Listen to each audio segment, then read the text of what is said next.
The first step is really making sure you prepare the team's agenda. I mean, there are so many team events that we've had in the past where they either don't get to the so what, or they seem like a great idea and everyone's up for everything during the team event, and then when the event finishes everything else gets forgotten.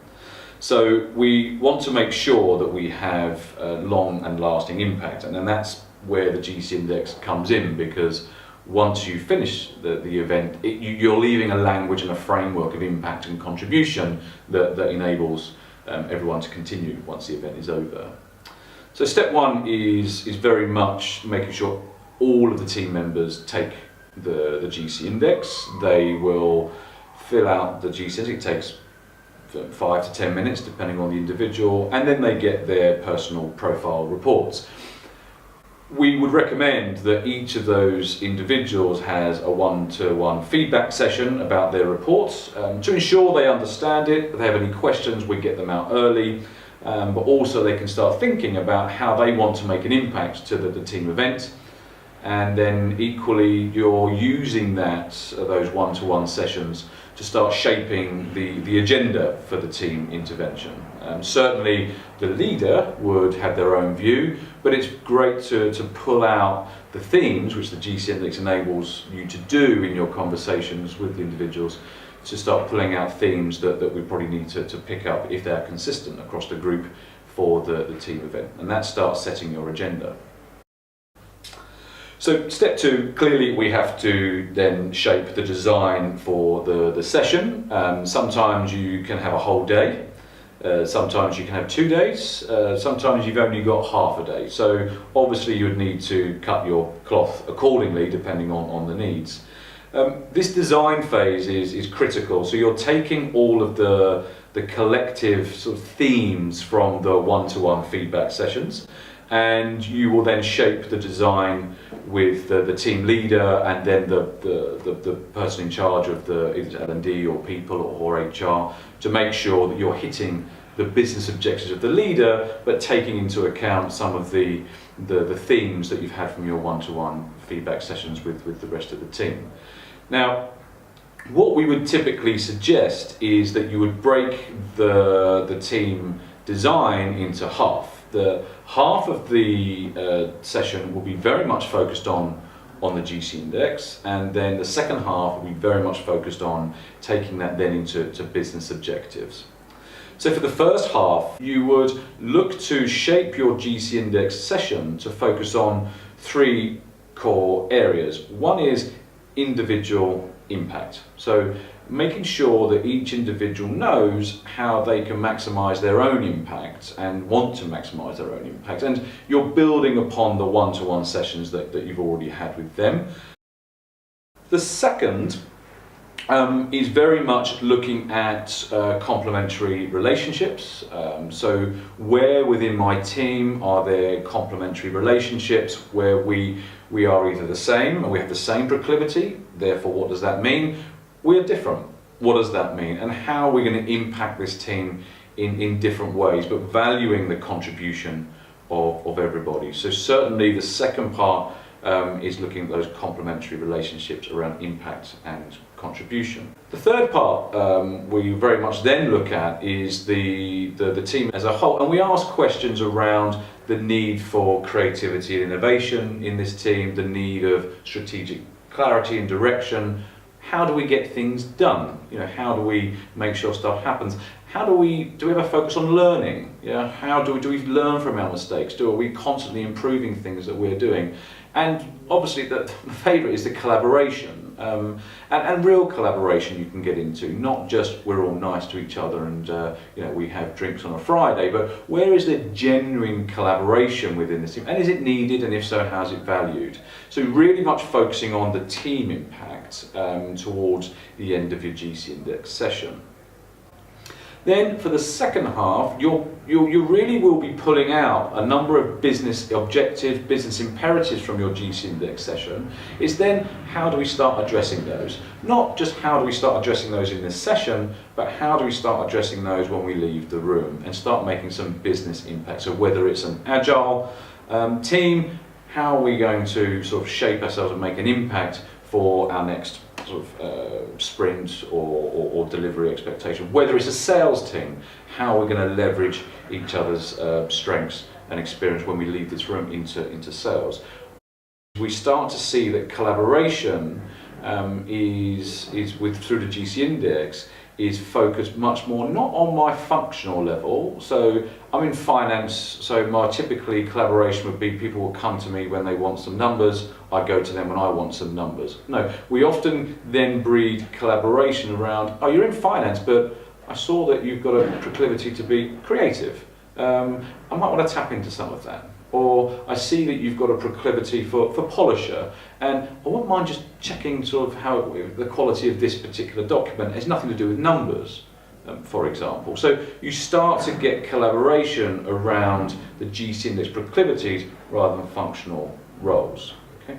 And it's making sure we build that into the afternoon session. So moving away from GC Index specific, but much more to business objectives.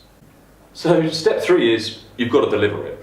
Okay, and individuals watching this will have varying degrees of expertise in delivering a team workshop or a team event. But certainly we have the tools to help you and support you to deliver your GC Index team intervention. The key when delivering with the GC Index is that individuals themselves get to the so what very quickly. So you are moving more into a much easier facilitation role where you can start asking some very business focused questions. So if you're throwing up a GC Index team slide, you'll see that people are already being able to assess the strengths, the weaknesses, the things to watch out for within that team very quickly. Okay, so your role to deliver that is just to build upon that and just ask those questions. You would also be certainly capturing a number of themes that are coming through. Make sure you capture those themes because that's what you'll be taking into your step 4, which is the post-workshop. And so it might be, for example, that there is a clear recognition that there's a lack of creativity in there. So the questions might be, do we need to differentiate ourselves from the competition? If so, how do we do that? You know, it might be that there's a dearth of strategy within the proclivity within that group. Is that important? What is the strategic direction of this team? Can we define it? Yeah? Do we need it? Why is it important? What are our strategic objectives? But it's not just about making people strategic in that instance, but it's showing how does everybody contribute to the strategic direction of the business. An implementer, for example, we're not trying to make an implementer strategic. But what we would do is we would want to help that implementer contribute to that strategic direction. Okay? A good implementer would look at the strategy and go, I get that, I understand that, I can see how we can operationalise that. An implementer that doesn't have such a positive impact on the strategic direction might go, that will never work, we tried it 3 years ago, there's no point us doing it. Okay? So it's different, it's subtle but it's different. So making sure that you can see how everyone contributes to the team and what's required of the team. Okay? And then you will take those insights and you will take that and then you can move it into your follow-up in step 4. So the step 4 is, well, quite frankly, the so what. We've all got together, we've had a great team session, we've got everyone together, they're focused on their impact and contribution, people are clear about how they're aligning themselves to business objectives. So how do we maintain that? So firstly, we want to ensure that the language and framework of the GC Index is continuously embedded. Clients have called that talking GCology, which is quite nice, and it is really what they see, and they see it operating within that team because it is a language and a framework that just allows everyone to know their impact and contribution of themselves and others. So you would there are a number of interventions that can come through, and that depends on yourselves. Now, clearly there are individual development programs which you can run, so whether that is helping individuals to maximise their impact and their contribution in their roles and the development programs that can be run. It's whether we have your monthly check-in with the team to make sure that they are hitting their objectives, or whether you're going to work on developing certain themes. So you might have pulled out the collaboration theme, for example. So how you start embedding that collaboration theme within the team, that could be done with a number of interventions that you're following up on. It could be about making sure that we have the strategic direction now, so it could be a subsequent development session or a subsequent session about focusing on that piece. It could be around, we've got creativity and innovation issues, how are we going to bring in more creativity, innovation thinking, allowing game changers to express themselves more freely. That can be interventions around how do we all embrace and maximise that type of behaviour and thinking and proclivity.